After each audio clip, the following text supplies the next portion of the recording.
Sir, TMC और शिवसेना का जो रीसेंट डेवलपमेंट हुआ उसे देखकर आपको ऐसा नहीं लगता है कि भारत में पार्लियामेंट्री डेमोक्रेसी सिस्टम फेल हो चुका है? और क्या अमेरिका की तरह भारत में भी प्रेसिडेंशियल सिस्टम की ज़रूरत है? दूसरा सवाल ये है कि सर, उद्धव गुट के जो बाकी के सांसद हैं, उनका ये कहना कितना सत्य है कि उद्धव ठाकरे अपनी पार्टी का विलय कांग्रेस में करने जा रहे हैं? सेकंड पार्ट तो एब्सोल्युटली फॉल्स। कोई कांग्रेस में नहीं जा रहा था, कोई कांग्रेस ले नहीं रही थी, कोई मुद्दा नहीं था, कोई बात नहीं थी। विलय की आवश्यकता कहाँ थी? आपका खुद का है नाम, जैसा भी नाम था बहुत था बम्बई में सड़क पे चलने के लिए, दैट वे जो है। अब पहला सवाल आपका वो बड़ा गंभीर है कि ये जो घटनाएं हुई हैं टीएमसी की, इससे बड़े पैमाने पे दल बदल हुआ, बड़े पैमाने चले गए, मतदाता अपने आप को ठगा हुआ सा महसूस कर रहा है, कहीं कलकत्ता में, बम्बई में, कभी जो है। तो एक बड़ा सवाल खड़ा हो गया है कि क्या ये पार्लियामेंट्री सिस्टम था जिसके तहत ये सब चुनाव होते हैं, व्यक्ति बनता है, सरकार बनती है, क्या ये सिस्टम फेल हो गया है क्या? इसके दो पहलू हैं। एक तो ये कि फेल नहीं हुआ है तो नरेंद्र मोदी प्राइम मिनिस्टर स्थायी गवर्नमेंट दे रहे हैं, इसी सिस्टम की उपज है वो, और सिस्टम चल रहा है।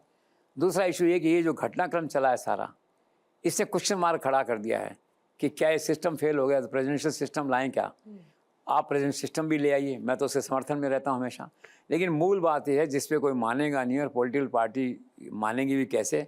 आवश्यकता तो इस बात की केवल ये है कि अब नरेंद्र मोदी को 10 साल के लिए सत्ता सौंप दो, बस मान जाओ। बहुत कर लिया तुमने, बहुत लड़ लिए, बहुत कुछ कर लिया, कुछ नहीं कर पाए। आपके लोग ही आपको धोखा दे के कार में भर भर के वहाँ पे चले गए, जा करके तुम्हारा कोई कंट्रोल नहीं है। काय का चुनाव और काय के लीडर और काय के विरोधी दल के नेता, ये क्या है? मतलब इस तरह से वास्तविकता तो देखो ये है। अब ऐसा होता नहीं, वो अलग बात है। वो चुनाव जीत के अगले 10 साल प्राइम मिनिस्टर बनते रहेंगे, करते रहेंगे, वो एक अलग है। लेकिन जो इस समय राष्ट्र के नाते रूलिंग पार्टी का कर्तव्य देखने का है ये कि पॉलिटिकल सिस्टम हमारा ठीक से काम करे।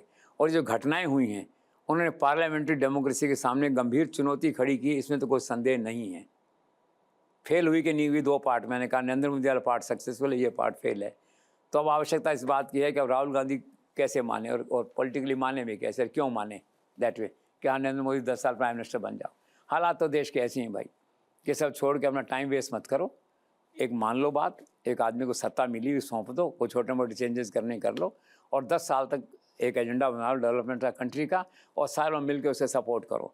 और या फिर इतना समर्थन लाओ कि सरकार को बदल दो, ठीक है? उसके कोई चांस नहीं दिखाई देते हैं। तो कुल मिला के ये आपका कहना सही है कि पार्लियामेंट्री डेमोक्रेसी के लिए घटनाएं गंभीर चुनौती हैं।